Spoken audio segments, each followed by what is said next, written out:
At dahil nga may nag-comment sa atin kung paano ro natin binuo yung pinaka-design natin na ginawa nating event sa Robinson Antipolo mga idol, na ginamitan lang natin ng white and green na combination sa stage nila.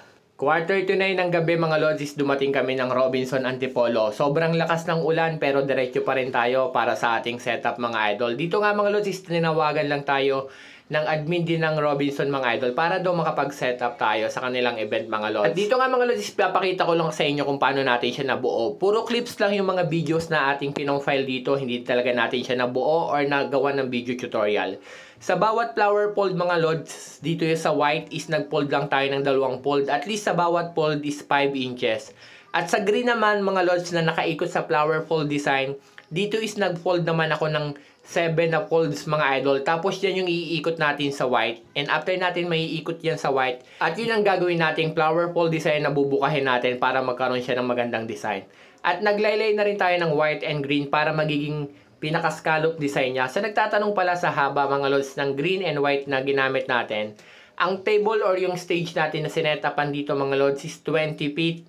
Bale, bumili lang tayo mga lods ng green na cloth na ang haba niyan is nasa 47 yards and sa white naman ang haba niyan is 26 yards. Pero medyo nabitin ako dyan pero ginawan ko na lang din ng paraan para hindi rin siya mapansin na bitin. Siyempre kailangan nating diskartehan kaya kailangan natin mag-adjust para makuha rin natin yung design mga idol. At nang nabuo ko na nga mga lods yung pinaka flower fold design dito ay unti-unti ko nang binubuka yung pinaka flower fold design. Kung sa mga video tutorial natin, parang ganun din naman siya natin ginagawa. Kung ano yung mga turo ko sa inyo na flower fold design, ganun lang din siya. Ang kagandahan lang nito, malaki yung ginawa natin dito mga lods. Kasi 7 fold para sa green at 2 fold naman po para sa white.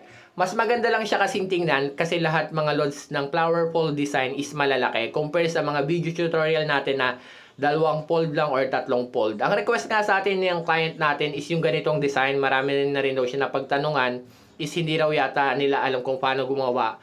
At nagkataon na contact din nila tayo sa ating Facebook page mga idol. Siyempre laking achievement din para sa atin to na may kumokontak din sa atin na sikat na mall mga idol kagaya nga ng Robinson. At siyempre maraming salamat kay Ma'am Joanne sa tiwala para tayo yung nag-handle ng kanilang event dito sa Robinson Antipolo. At dito nga habang gumagawa ako mga lods is may gumagawa na rin ng backdrop design. Ibang company naman mga lods yung gumagawa ng backdrop design mga idol. Dito ang sa atin isang ginawa lang natin is yung paikot mismo ng stage pero sa backdrop design is iba rin.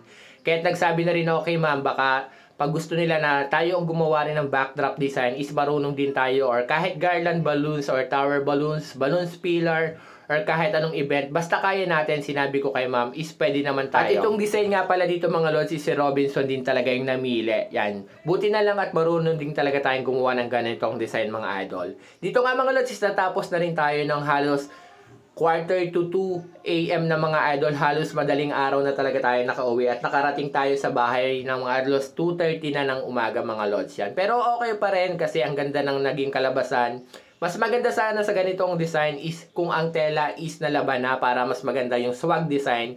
Dito is bago lang yung tela natin pero all goods pa rin naman, sabi ni ma'am, is maganda at nagpasalamat din sa atin.